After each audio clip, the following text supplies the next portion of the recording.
Video games are seen as an escape from reality, where you can live out your craziest fantasies without the fear of punishment.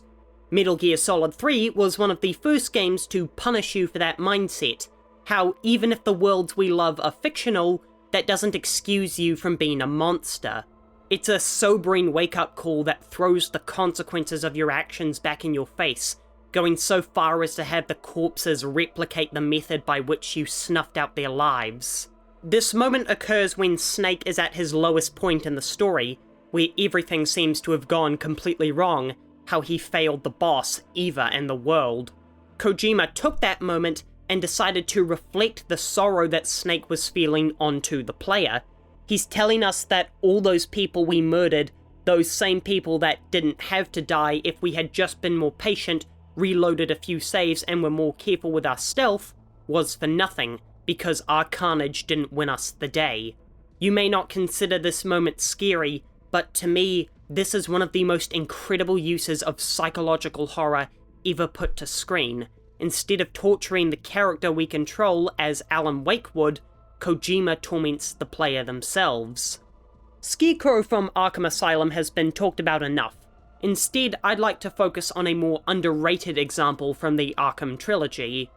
The Joker's nightmare from Arkham Knight is a strange finale for this legendary superhero series, and while some would have preferred a massive set-piece showdown with the hallucinations of all the enemies we defeated during these games, I much prefer the sequence that takes place within Batman's mind.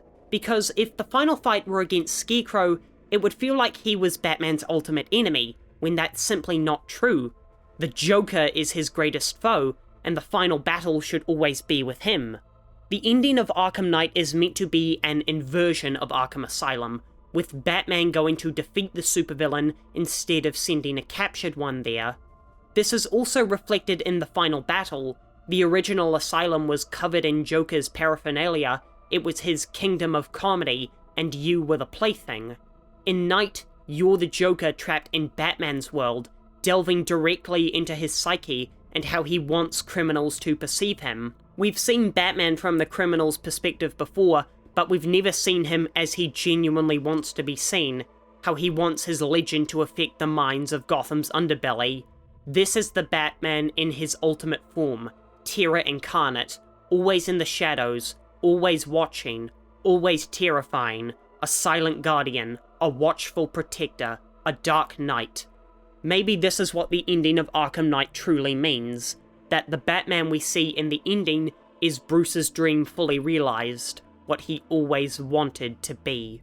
Halo Combat Evolved is the most excellent shooter of all time, tricking you into thinking it's going to be a generic corridor shooter in its opening level, before opening the world up exponentially and giving you a sprawling battlefield for all kinds of mayhem.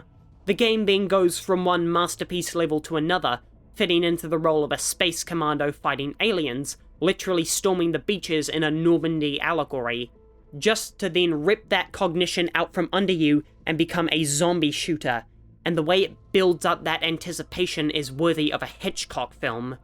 You descend lower and lower into this facility, and as you venture forth, you come across distraught Marines whose sanity has left them. You know there's no way the Covenant could have done this, but nothing else lives on the ring. Then the game becomes a found-footage horror film, and just as this cinematic masterpiece of a cutscene ends, a new, more terrifying enemy descends onto you, swarming from all directions and trying to assimilate you.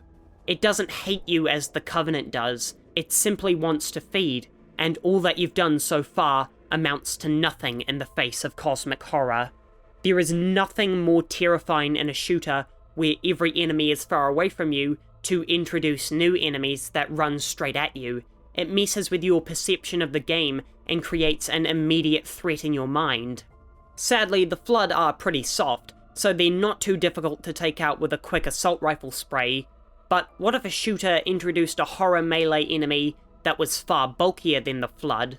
Enter Uncharted Drake's Fortune, which is easily the scariest entry in this essay, because as unexpected as the Flood were in Halo Combat Evolved, it's not like they completely twisted the tone and genre of the entire adventure. Drake's Fortune is an underrated game because of the immaculate heights of its sequel. Still, it's the closest the series has been to its Indiana Jones roots of a high-spirited classical adventure around an ancient island to find a sacred treasure. And like Raiders of the Lost Ark, it takes a dramatic shift in straight-up horror that involves an ancient curse being unleashed by the Nazis. It would be one thing to simply include the Falmer as an enemy. As I said before, introducing melee enemies into a shooter is a freaky adjustment for the player to make. But going from an electrifying ancient city and jungle to a pitch-black junker with zombies clambering towards you is just way too goddamn far.